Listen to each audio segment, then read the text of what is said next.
মাছে ভাতের বাঙালি, নিরামিষে মন উঠছে না, এটা সেটাই পেট ভরলেও রসনা ঠিক মিটছে না। বাঙালির চিরাচরিত অভ্যেসে খাবারের প্লেট মানেই মাছ আর ভাত হলেও সময়ের পরিক্রমায় মাছের সাথে ভাতের সম্পর্কে আজকাল প্রায় ভাটাই পড়ে গেছে। সারা দেশের মতো রংপুরের মাছ বাজারের দৃশ্যও অভিন্ন। রংপুর সিটি বাজারে 200টির বেশি দোকানে দেশি মাছ, চাষের মাছ এবং সামুদ্রিক মাছের পসরা থাকলেও বাজার জুড়ে নেই ক্রেতা। মাছ বাজারের আলাপচারিতায় জানা যায়, আজকের দিনে রুই বিক্রি হচ্ছে 240 থেকে 260 টাকায়, পাঙ্গাস ও সিলভার মাছ বিক্রি হচ্ছে 130 থেকে 180 টাকা দরে, গড়াই 300, পুঁটি 140, শিং মাছ 350, ট্যাংরা 500, বোয়াল 750, মোয়া অথবা উড়ুয়া বিক্রি হচ্ছে 220 টাকায়।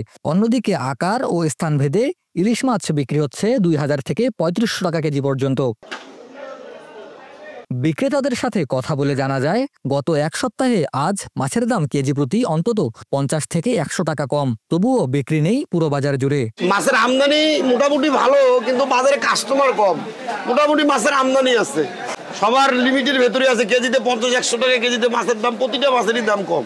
মানুষের হাতে টাকা পয়সা কম, ব্যবসা বাণিজ্য খারাপ, অনেকে দোকান খোলে না, দোকান বন্ধ রাখছে, মহাজনের বাকি আছে, দিনের মাছ দিনে বিক্রি করতে না পারলে তো লস, ক্ষতি, বিভিন্ন রকম সমস্যার সম্মুখীন হতে হচ্ছে।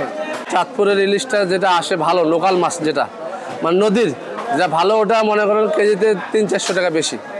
আর যেটা একটা আছে সাগরের মাছ, লোনা পানি, ওটা কেজিতে 300-400 টাকা কম।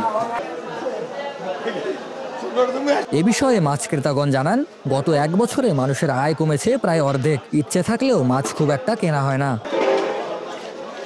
শুধুমাত্র রংপুর সিটি বাজারেই প্রায় 5 শতাধিক মানুষ মাছ কেটে জীবিকা নির্বাহ করে। মাছ বিক্রি কমতে থাকায় তাদের আয়ও ভাটা পড়েছে। পরিবারের চাহিদা মেটাতেও যেন হিমশিম অবস্থা।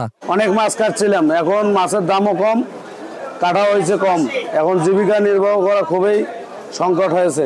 এখন পানি কমতেছে নদীর, ওই জন্য মাছ ধরা পড়তেছে, ধরা পড়লেই দাম কমে যাচ্ছে। ব্যবসা ভালো চলবে, তারপরে তো মাছ কিনতে আসবে মানুষ। ব্যবসায় চলে না তো মাছ কিনবে কেমনে?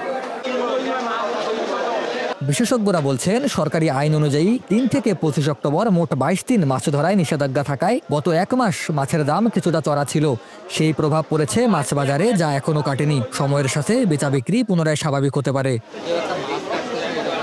মেহেদী হাসান, RNB নিউজ, রংপুর।